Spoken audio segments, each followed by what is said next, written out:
नमस्ते प्यारे बच्चों। तो आज हम अध्याय 7 राशियों की तुलना, इसके पहले वाला जो अध्याय था वो हमने पिछली वीडियो के माध्यम से बहुत अच्छी तरीके से समझा था। आज हम इसको अध्याय 7 को राशियों की तुलना के बारे में समझेंगे। देखिए, इस राशियों की तुलना यानी जो हमारे रुपया पैसा होते हैं इसको राशि बोला जाता है ना। तो इसको हमें किस किस तरीके से हम यूज करते, कैसे कैसे इसका उपयोग करते हैं राशि का, ठीक है, उसके बारे में यहाँ पे बताया गया है। तो सबसे पहले होती है इसमें प्रतिशतता, ठीक है। प्रतिशत के जो चिन्ह होता है इस प्रकार से हम एक लाइन खींच देते हैं और इसके दो इस प्रकार से ऊपर नीचे थोड़े से आजू बाजू में बिंदु रख देते हैं, इसको बोला जाता है प्रतिशत, ठीक है। यह प्रतिशत का चिन्ह होता है और इसको इस प्रकार से प्रदर्शित किया जाता है। जैसे मान लीजिए यहाँ पर 100वां हमें प्रदर्शित करना है, हमेशा ये 100वें को प्रदर्शित कर रहा है। जैसे 1% लिखा हुआ है यहाँ पे, तो इसका मतलब होता है 1/100 या 0.01, ठीक है। इस प्रकार से संख्या बढ़ती जाती है। यदि एक हाल में मान लीजिए 100 टाइल्स लगी हुई हैं, 100 टाइल लगे हुए हैं और यदि 40 टाइल्स लाल रंग के हैं तो लाल रंग की टाइल का प्रतिशत कितना होगा? हम क्या करेंगे, 40%, 100 में से 40, तो सीधा सीधा 40% लिखेंगे या 40 बटे यह हो जाता है 100, इस प्रकार से, ठीक है। यह बटे 100 यानी प्रतिशत, तो हमेशा बटे 100 करके ही हमें प्रतिशत का अनुमान लगाना है। चलिए आगे देखेंगे, आगे जो और प्रश्न दिए गए इनके माध्यम से हम बहुत अच्छे तरीके से इनको समझ पाएंगे। तो जो भिन्न रहती हैं, भिन्नों को प्रतिशत में ही बदलना होता है, और यदि मान लीजिए प्रतिशत है तो उनको भिन्नों में किस प्रकार से बदला जाता है ये हम देखेंगे। यहाँ पे देखिए 8/20 था, तो हमें इसकी भिन्न को प्रतिशत में बदलना था, तो इन लोगों ने क्या किया, बटे में 100 कर दिया। कैसे हुए, 5 का गुणा ऊपर नीचे करते हुए यहाँ पर, और यह आ जाएगा 40/100, यानी वही संख्या जो हम देख रहे थे कि 40 बटे यानी 40% किस प्रकार से लिखा जाएगा। चलिए आगे देखते हैं। तो हमें राशियों में यहाँ पे हम देखें क्रय विक्रय के रूप में भी हमें राशियाँ जो है उपयोग में की जाती हैं कि हमको लाभ हुआ या हानि हुई। कोई भी हम काम धंधा करते हैं तो पैसों से लाभ होता है या हानि होती है ना। तो यहाँ पे हमें सबसे पहले क्रय मूल्य कहलाता है किसी वस्तु को खरीदना। क्या होता है, खरीदना, खरीदने को बोला जाता है क्रय मूल्य। और विक्रय मूल्य जब हम वस्तु बेचते हैं, क्रय मूल्य यानी खरीदना। यहाँ पे लिख लीजिए थोड़ा सा, क्रय माने खरीदना होता है, खरीदना लिखा होगा तो हम उसको क्रय समझेंगे। खरीदना, क्रय यानी खरीदना या खरीदारी, ठीक है ना। और विक्रय यानी बेचना, विक्रय का मतलब होता है बेचना, ठीक। इन शब्दों को आप याद रखेंगे तो आप यहाँ आगे जो प्रश्न दिए गए उनको आप हल कर पाएंगे। यहाँ देखें, इन्होंने क्रय मूल्य छोटा है विक्रय मूल्य से, तो हमेशा इसको क्या होगा भाई, यदि क्रय मूल्य छोटा विक्रय मूल्य से है तो लाभ होता है। इसको SP लिखा जाता है, सेलिंग प्राइस यहाँ पे, और ये CP लिखा हुआ है, इसका होता है कॉस्ट प्राइस, यानी ये क्रय मूल्य है, SP विक्रय मूल्य है, ठीक है। तो यदि क्रय मूल्य बड़ा हो विक्रय मूल्य से तो हानि होती है। यहाँ पे हानि के लिए यह बताया जा रहा है, यानी इसकी कॉस्ट प्राइस होती है, यह सेलिंग प्राइस। इसको भी आप थोड़ा समझ लें। यहाँ पे SP का मतलब होता है सेलिंग प्राइस, सेलिंग यानी बेचना, सेल करना, सेलिंग प्राइज, ठीक है, यानी बेचना, सेल करना यानी बेचना। और CP लिखा हुआ है, CP का मतलब है कॉस्ट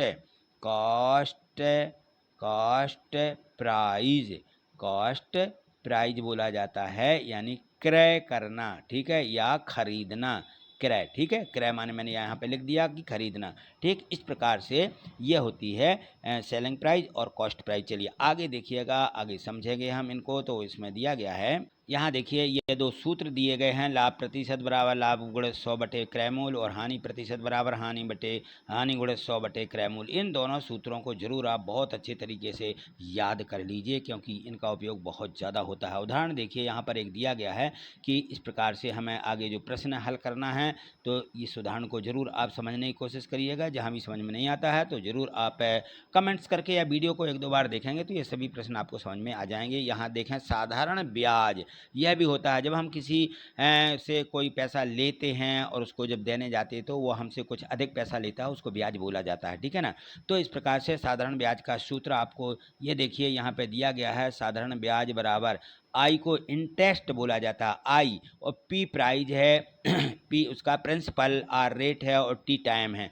यानी इसको हम साधारण ब्याज को हम साधारण, और यहाँ पे लिखें सा लिख के, ब्याज बराबर, इसको हमने पहले पढ़ा हुआ है कि मूलधन गुणित दर, यही पढ़ा है ना, गुणित समय, क्या पढ़ा हुआ है, समय बटे 100। ये हमारा साधारण ब्याज का सूत्र है, या आर गुणित टी, पी गुणित आर गुणित टी बटे 100। इस प्रकार से भी आप याद रख सकते हैं। ये देखिए, ये इन्होंने सभी बस यहाँ पे लिख दिया है। चलिए आगे समझिएगा, आगे देखा क्या होगा। तो यहाँ पे देखेंगे हम, इसमें जब हमारा विक्रय मूल्य कम होता है, क्रय मूल्य अधिक होता है, ठीक है ना, तो हमें हमेशा क्या होती है, हानि ही होती है। तो बी वाला ऑप्शन हमें यहाँ पे लिखना है, ठीक है, क्योंकि विक्रय मूल्य, अब हमने बेचा कम में है और क्रय मूल्य अधिक था, तो यहाँ लिखा हुआ कि विक्रय मूल्य क्रय मूल्य से कम, विक्रय कम और क्रय अधिक होगा, ठीक है ना। चलिए आगे देखिए, अगला प्रश्न है, यहाँ पे हमें बी वाला ऑप्शन भी यहाँ पे भर लेना है, ठीक है। चलिए ये देखिए,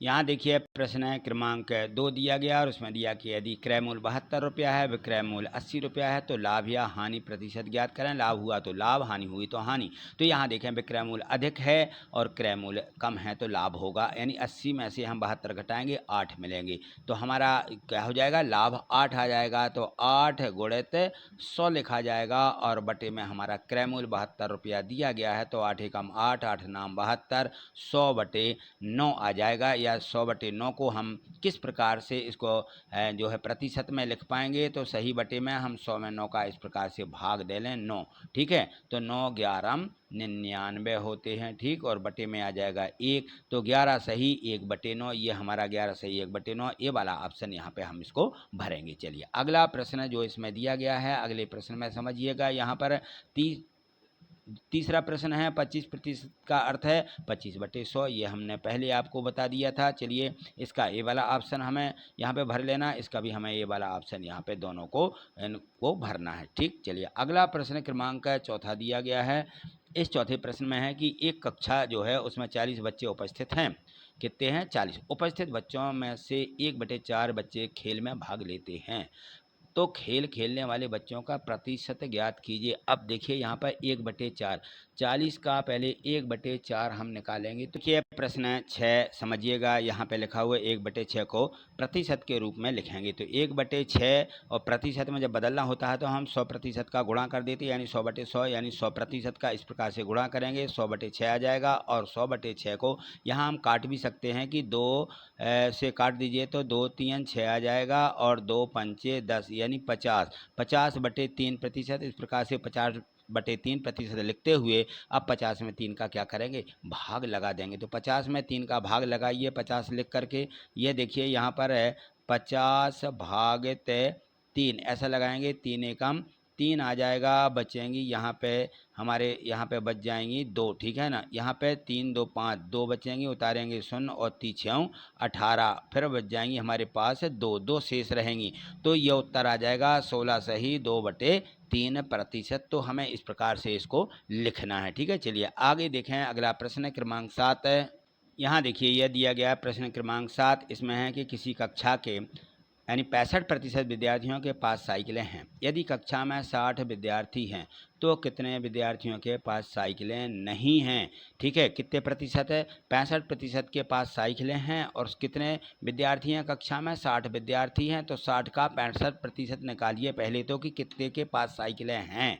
तो ये निकालेंगे हम 60 का 65%, 60 का 65 ऐसा लिख करके गुणित कर दीजिए, का यानी गुणा 60 गुणित 65/100, और इनको 100 को इस प्रकार से हम काट लेंगे, ठीक है। और इसको काटिएगा 5 से, तो ये 5 से 13 पंचे 65 हो जाएगा, 5 दूनी 10, 2 से और काट दें, 2 एकम 2, 2 3 6, 13 3 39, 39 विद्यार्थियों के पास साइकिलें हैं। तो कितने के पास नहीं है, 60 में से 39 घटा दीजिए, 60 में से 39 घटाएंगे तो 21 विद्यार्थी हमारे पास ऐसे आएंगे जिनके पास साइकिलें नहीं हैं। उत्तर में लिख देंगे 81 विद्यार्थियों के पास साइकिलें नहीं है, ठीक है। चलिए अगला प्रश्न है, प्रश्न क्रमांक 8 दिया गया है 0.9 को प्रतिशत में बदलिए। ठीक है, तो 0.9 यानी 9 बटे शून्य के बाद जो संख्या रहती है उतने दशमलव रख देते हैं, वो शून्य रख देते हैं नीचे। ठीक है, तो 9/100 आ जाएगा, और बटे 100 का मतलब होता है प्रतिशत, तो सीधा सीधा हम लिखेंगे 9%।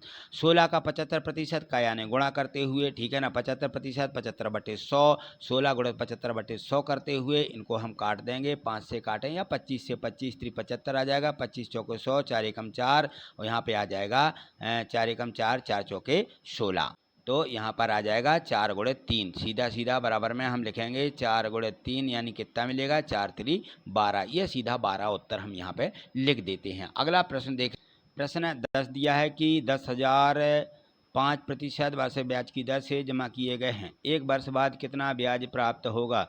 तो यहाँ पे देखिए दिया हुआ है कि मूलधन कितना है 10,000 रुपया, दर 5%, समय दिया गया है 1 वर्ष है।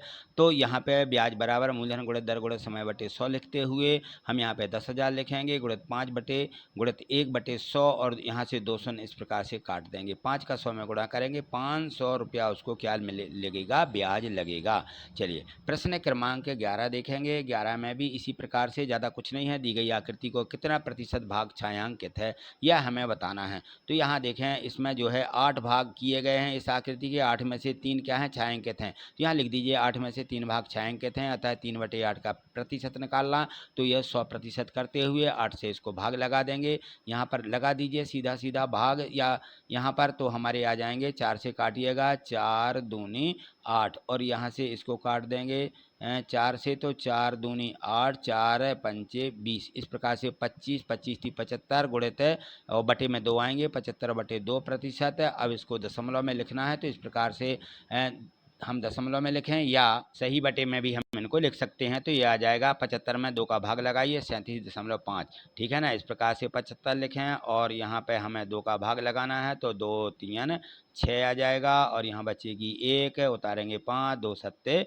14, फिर 1 बच जाएगी, फिर यहाँ पे दशमलव आ जाएगा। ठीक है ना, और हमारे यहाँ दशमलव का शून्य लेते हुए 2 पंचे 10, यहाँ से 37.5% आप इसको लिख सकते हैं। ठीक है, चलिए प्रश्न क्रमांक 12, यहाँ पर संख्या दी गई थी 1:3:6 के पदों को प्रतिशत में बदलना था। तो कुल हमें यहाँ पे निकालना होगा, 1, 3 और 6 को योग करते हुए 10 भाग हैं, ये टोटल कितने हैं, 10 भाग। 10 को अनुपात में लिखा गया है, तो इनको 10 का योग करते हुए प्रत्येक को ले लेंगे। 10 में से पहले 1 लेंगे, पहला भाग हो जाएगा 1/10 का प्रतिशत है, 100% करते हुए 10 से इसको काट देंगे, तो आ जाएगा 10%। 30 भाग दिया गया है इनके, 3 भाग का प्रतिशत 3/100 गुणित 100%, और 3 से 10 से इसको काटेंगे, 10 दिया 30 ही आ जाएगा, और 6 को 6/10 गुणित 100% बनाते हुए इस प्रकार से 10 6 60, ये 60% यहाँ पे निकल आएगा। तो इस प्रकार से हमें इनको प्रतिशत में बदलना है। चलिए अगला प्रश्न क्रमांक देखें, यहाँ पे 13वां दिया गया है। 13वें प्रश्न में है कि एक विद्यालय में, यहाँ पे देखिएगा 17 20 21 22 में 400 छात्र अध्ययन करते थे, और 17 यहाँ पे 22 से 23 में 360 विद्यार्थी रह गए, और 23-24 में यह संख्या 380 हो गई है। बताइए कि ये 21-22 की तुलना में 23-24 में, यानी 21-22 जो है ये इसको 23-24 की तुलना यहाँ से की गई, यानी 380 से और 400 से की गई है। तो 400 छात्रों में से 380 रह जाते हैं, तो 400 × 380 यानी कितने, 20 छात्र वहाँ पे यानी उसके कम हो गए हैं। तो कमी का प्रतिशत निकालेंगे, यानी 20 400 में से, तो 20/400 गुणित 100% लिखते हुए यहाँ पे काट देंगे, 1 2 1 2 और 4 एकम 4, 4 पंचे 20, 5% की क्या हो गई, यहाँ पे कमी रह गई है सन 2021-22 और यहाँ पे 23-24 की तुलना में। ठीक है, चलिए आगे देखिएगा, यहाँ पे प्रश्न क्रमांक 14वां दिया गया है। 14वें प्रश्न में एक वस्तु की लागत मूल्य 140 रुपया है, दुकानदार 10% लाभ पर बेचता है, वस्तु का विक्रय मूल्य ज्ञात कीजिए। तो क्रय मूल्य दिया गया 140, लाभ दिया गया 10%। ठीक है ना, तो लाभ है बराबर होता है क्रय मूल्य गुणित लाभ है प्रतिशत। तो क्रय मूल्य कितना दिया 40 और लाभ प्रतिशत दिया 10 है, 10/100 करते हुए इनको हम इस प्रकार से काट देंगे, 0 काटेंगे, ये किए 2 ऊपर के 2 नीचे के, तो 14 रुपया क्या हो जाएगा, उसको 14 रुपये का लाभ होगा। तो विक्रय मूल्य बराबर होता है क्रय मूल्य धन लाभ। 140 में 4 और जोड़ दिए, 14 और जोड़ दीजिए, तो 154 रुपया उसका विक्रय मूल्य यानी उसकी खरीदी होगी। ठीक है, नहीं उसका विक्रय मूल्य आ जाएगा। प्रश्न क्रमांक 15, प्रश्न इसको पढ़िए। अपनी कक्षा के छात्र छात्राओं की दर संख्या का पता करें तथा यह जानकारी के लें कि कितने छात्र छात्राएं कौन कौन से खेल खेलना पसंद करते हैं। आंकड़ों के आधार पर प्रतिशत का मान भी निकाल कर सारणी बनाइए। तो किसी प्रकार से आप बना सकते हैं कि आपके स्कूल में जो भी खेल हो रहे हों, कक्षा में मान लीजिए हमारे यहाँ पर 100 छात्र या छात्राएँ दोनों हैं मिला करके। खेल का नाम यहाँ पर लिख दें, कौन कौन से खेल होते हैं। मैच लिख दें, कबड्डी, कैरम, लूडो इत्यादि इत्यादि, ठीक है ना। तो यह छात्रों की संख्या हमने लिख दी है कि मैच 60 लड़के मैच खेलते हैं, 10 कबड्डी खेलते हैं, 15 कैरम खेलते हैं, 10 लूडो खेलते हैं। इनका प्रतिशत है यानी 100 में से निकालना था, तो सीधा सीधा 100 में से 60 खेल रहे तो 60 ही प्रतिशत आएगा। 100 में से 10 यानी 10%, 15 100 में से तो 15%, और यहाँ पर 10 तो यहाँ पर भी 10%। इस प्रकार से हमें प्रतिशत की एक सारणी बनाना है। आगे आप दूसरे गेम या दूसरे खेलों को भी और भी संख्या बढ़ा करके छात्रों की जितने भी हों 50, 100 उनका ले सकते हैं, ठीक। तो ये दिए गए थे प्रश्न 1 से लेकर के 15 तक के, जो कि आपने बहुत अच्छे तरीके से समझे होंगे। अब जो है अपनी एड ग्रेड अभ्यास पुस्तिका में इनको वीडियो को पॉज करते हुए सभी प्रश्नों को लिख लीजिए, और जब भी समझना है तो इसी प्रकार से वीडियो को प्ले करके आप समझेंगे तो सभी प्रश्न आपको समझ में आ जाएंगे, ठीक है। आज इतना ही, मिलते हैं अगली वीडियो के माध्यम से। और यदि आप आगे देखना चाहते हैं सभी प्रश्नों को, तो आप चैनल पर नए हैं तो चैनल को सब्सक्राइब करके रखें, और वीडियो आपको पसंद आती ही होगी तो चैनल को जो है हमें लाइक ज़रूर करना है, प्रत्येक वीडियो को, चैनल को सब्सक्राइब करना, ठीक है। चलिए आज इतना ही, थैंक यू, धन्यवाद।